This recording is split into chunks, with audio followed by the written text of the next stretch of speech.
Suriya kuchlari IShID lagerini nazoratiga oldi. Andijonda 3 o'smir radarni urib tushirdi va kanalga tashlab yubordi.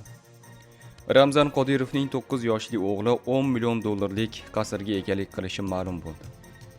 Kiyevda 1 milliondan ortiq aholi elektr ta'minotisiz qoldi.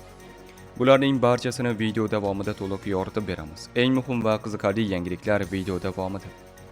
Tramp Eronni yer yuzidan yo'q qilish bilan tahdid qildi. Rossiya Markaziy Osiyo va Kavkaz uchun tahdid. Finlandiya prezidenti. Kichkina iltimos bor. Grenlandiyani bizga bering. Tramp. Otamning yo'lidan ketmoqchi edim. Baxti Tashkentskiyning o'g'li. Ukrainadagi urushdan qochishga uringan o'zbekistonlik Rossiyada qamaldi. Aziz do'stlar, quyida shu haqda videoga like bosing va izohlarda fikrlaringizni yozib qoldiring. Suriya hukumati kuchlari IShIDning 10 minglab gumonlanuvchi a'zolari saqlanayotgan Al-Havl qamoq lagerini kurd kuchlari chiqib ketganidan keyin o'z nazoratiga oldi. Bu haqda The Guardian xabar berdi. Askarlar 21 yanvar kuni kuchli qo'riqlanadigan lagerga kirib borgan. Bu so'nggi 7 yil davomida mazkur obyektni nazorat qilib kelgan kurdlar boshchiligidagi Suriya demokratik kuchlari SDF tomonidan nazoratni topshirish jarayonining bir qismi bo'ldi. Suriya hukumati lager xavfsizligini ta'minlashga va'da berdi. Al-Havl lagerida 42 ta davlatga mansub qariyb 24 ming kishi saqlanadi. Ularning aksariyati IShID jangarilari va guruh a'zolari deb taxmin qilinganlarning oila a'zolaridir. Yillar davomida kurd rasmiylari va gumanitar tashkilotlar mamlakatlarni o'z fuqarolarini lagerlardan olib chiqib, ularni o'z yurtida sud qilishga chaqirib kelgan. Ular lagerdagi sharoitlar chidab bo'lmas darajada ekanidan bir necha bor ogohlantirgan. Mazkur lager xalqaro miqyosda xavotir uyg'otib kelmoqda. Xavfsizlik bo'yicha mutaxassislar Al-Havl ekstremizm o'chog'i bo'lib, ommaviy qochish holati yuz bersa, bu IShIDning Suriyada va undan tashqarida qayta tiklanishiga zamin yaratishi mumkinligini ta'kidlamoqda. Suriya hukumati kurd kuchlarini qamoqxona lagerini tark etib, obyektni qo'riqchisiz qoldirganlikda aybladi. Rasmiylarga ko'ra, aynan shu holat ayrim mahbuslarning qochib ketishiga sabab bo'lgan. Andijon viloyati Marhamat tumanida avtomobillarning harakat tezligini aniqlovchi avtomatlashtirilgan foto va video qayd etish qurilmasi o'g'irlandi. Holat 9 yanvar kuni tuman ichki ishlar bo'limiga kelib tushgan xabar asosida aniqlangan. Ma'lum qilinishicha, Asaka Marhamat avtomobil yo'lining Ko'tarma mahallasi hududidan o'tgan qismida o'rnatilgan radar qurilmasi noma'lum shaxslar tomonidan urib tushirilib, olib ketilgan. Hodisa yuzasidan huquqni muhofaza qiluvchi organlar tomonidan tezkor qidiruv va surishtiruv ishlari boshlangan. Tekshiruvlar davomida mazkur holat 2022 yil 26 dekabr kuni sodir etilgani aniqlangan. 3 nafar voyaga yetmagan shaxs 5 metrga yaqin yog'och yordamida radar qurilmasini urib tushirgan. So'ng uni olib ketib, yaqin atrofdagi zovurga tashlab, voqea joyidan yashiringani ma'lum bo'lgan. Checheniston rahbari Ramzan Qodirovning 9 yoshli o'g'li Abdulla Grozniy markazidagi hashamatli uyga egalik qiladi. Bu haqda Rostrace'ning sizib chiqqan ma'lumotlariga tayanib, Mojem Abiasnit nashri yozgan. Nashr ma'lumotlariga ko'ra, Abdulla Qodirovga tegishli 2000 kvadrat metrlik uy va 4000 kvadrat metrlik yer maydoni bor. Nashrga ko'ra, ko'chmas mulkning narxi 1 million dollardan ziyodga baholanadi. Yer maydoni va uyni dastlab Qodirovning o'zi ijaraga olgan. Aynan kimdan ekaniga aniqlik kiritilmagan. Biroq keyin uni o'g'liga topshirgan va 2023-yilda u mulkdorga aylangan. Shuningdek, nashr Rostrace bazasida 19 yoshli Ali Qodirovga tegishli Grozniy markazidagi uyni aniqladi. Uning qiymati 500 million rublga, 6,5 million dollarga baholanmoqda. Ali va Abdulla Qodirovlarning uylari Checheniston rahbarining qarorgohidan 300 metr masofada joylashgan.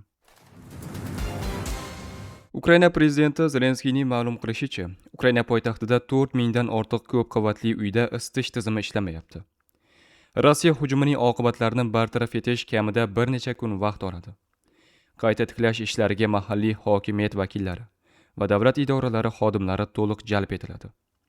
Ma'lumotlarga ko'ra, 20 yanvarga o'tar kechasi Rossiya yana bir bor Ukrainadagi energetika infratuzilmasi obyektlariga zarba bergan.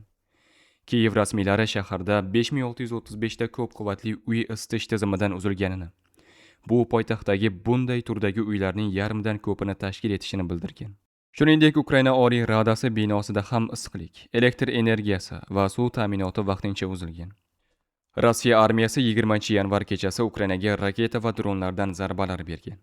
Ukraina qurolli kuchlari havo kuchlari ma'lumotlariga ko'ra, bu paytda 342 ta nishon urib tushirilgan yoki bostirilgan. 315 ta dron, 13 ta X-101 qanotli raketasi va 14 ta Iskander ballistik raketasi. Hujumning asosiy yo'nalishi Kiyev shahri va viloyati bo'lgan. AQSh prezidenti Tramp Eronga qarshi qattiq bayonotlar berib, agar uning hayotiga tahdid solinsa, mamlakatni vayron qilishga va'da berdi.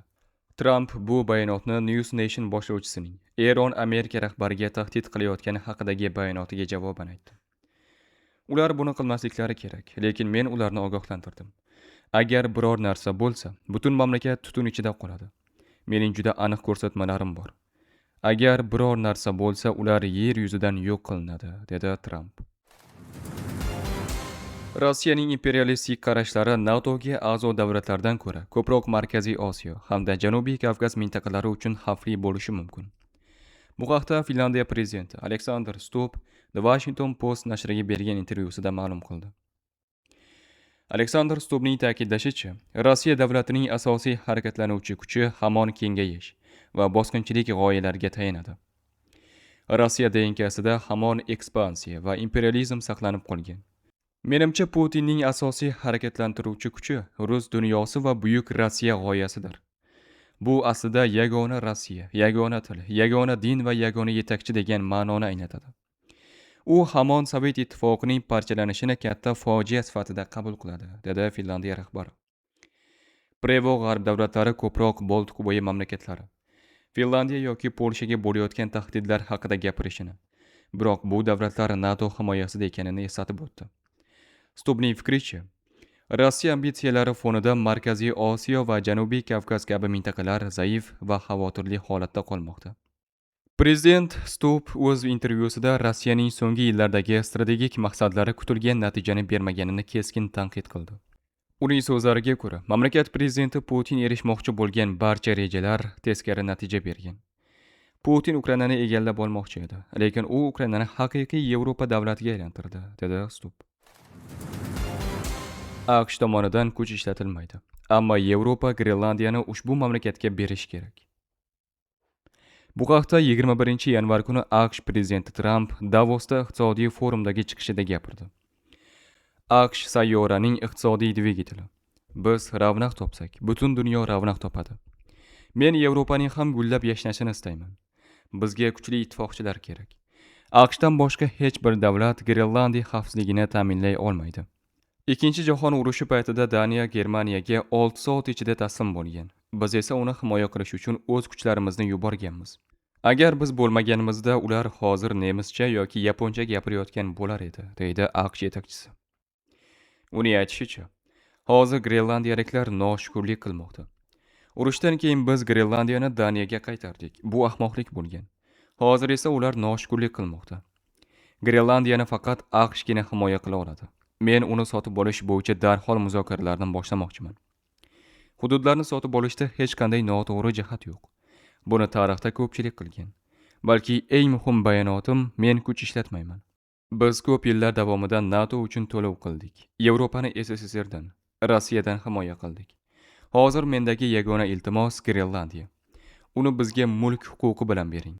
Ijara asosida uni himoya qilib bo'lmaydi. Yevropaga o'nlab yillar davomida berganlarimizni inobatga olsak, bu juda kichik iltimos. Siz ha deyishingiz mumkin, biz minnatdor bo'lamiz. Siz yo'q deyishingiz ham mumkin va biz buni eslab qolamiz, deydi Tramp. Ukrainadagi urushdan qochishga uringan O'zbekiston fuqarosiga Rossiyada 7 yil 9 oyga ozodlikdan mahrum qilish jazosi tayinlandi. Uning ishi Novosibirsk garnizon harbiy sudida ko'rib chiqilgan. Bu haqda Mediazona xabar berdi. Ish hujjatlariga ko'ra, mazkur o'zbekistonlik erkak avvalroq 2023-yil aprel oyida Rossiyaning Chelyabinsk viloyatida giyohvand moddalar savdosiga urinishda aybdor deb topilib, 11 yil 8 oyga qattiq tartibli koloniyada jazoga hukm qilingan. U qamoqda bo'lgan vaqtida Rossiya Mudofaa vazirligi bilan shartnoma tuzib, Ukrainadagi jangovar harakatlar hududiga yuborilgan. Shartnoma shartlariga ko'ra, urushdan qaytgach u ozod etilishi lozim bo'lgan, biroq janglar vaqtida yaralangan. Shundan so'ng o'zbekistonlik erkak Novosibirskdagi harbiy shifoxonaga yotqizilgan.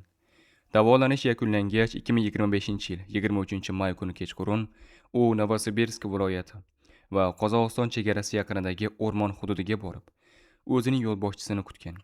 Ammo yo'lboshchi kelmagan.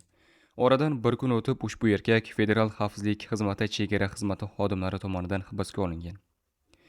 2025-yil sentyabr oyida harbiy sud uni davlat chegarasini noqonuniy kesib o'tishga uringanlikda aybdor deb topib, 6 oy qamoq jazosini tayinlagan. Biroq avvalgi sud hukmi bo'yicha o'talmagan jazo muddatini inobatga olib, yakunda 7 yil 9 oy muddatga qattiq tartibli koloniyada jazo o'tash belgilangan. O'zbekistondagi jinoyat olamida Baxtiy Tashkenskiy laqabi bilan tanilgan Baxtiyor Qudratullayevning o'g'li 11 yilga ozodlikdan mahrum etilgan Bekzod Zafarov otasining yo'lidan ketmoqchi bo'lganini, biroq bu yo'l xatoligini tushunganini aytdi. Bu haqda u Ichki ishlar vazirligining so'nggi pushaymon loyihasiga bergan intervyusida gapirdi. Baxtiy Tashkenskiy deb tanilgan Qudratullayev Baxtiyor Zafarovichning o'g'illari bo'laman. Men ham shu otamning yo'nalishlarini ushlayman degan xayolda yurgan edim. O'ylaganlarimning hammasi katta xato ekan. Xo'jalik ishlariga, qurilish ishlariga qarashib turaman. Qolgan payt ishlab chiqarish korxonasiga ishga chiqaman. U yoqda payvandchilik, temir tersak bilan ish qilamiz. 1 yil oldingi hayotim bilan hozirgi hayotim ancha farqli, deydi u. Shuningdek, Bekzod jinoyat olamidagi taniqli shaxslarga ergashishdan hech qanday foyda yo'qligini aytgan. Bu yerda Bekzodmisan, Bekmisan, kim bo'lsang ham hamma uchun qonun bir. Jinoyat olamining taniqli shaxslariga, jinoyat olamiga qanot bo'lib ergashishdan hech qanaqa foyda yo'q. El yurtda ota-onalarning xizmatida bo'lsa ham, mahallaga, shu jamiyatga foydasi tegadigan inson bo'lsa, shu narsani tushunib yetdim. Hamma boshiga tushib nimani yo'qotganini tushunar ekan. 2 farzandim bor. Keyingi yil katta o'g'lim maktabga chiqadi. Tezroq keling, sizni sog'indim dedi. Shu gaplar hali ham hayolimdan ketmaydi. Tunlari ko'zlarimni yopganimda bolalarim tushimga kirib chiqadi. O'zim shu maktabga chiqayotgan paytlarni eslab, hozirgi kunda o'g'limning 1-sinfga, birinchi qo'ng'iroqqa olib chiqa olmasligimdan pushaymonman. Bekzodning aytishicha, hibsxonada tilla idishda osh yegandan ko'ra, oila bilan ko'chada bir burda non yegan afzal.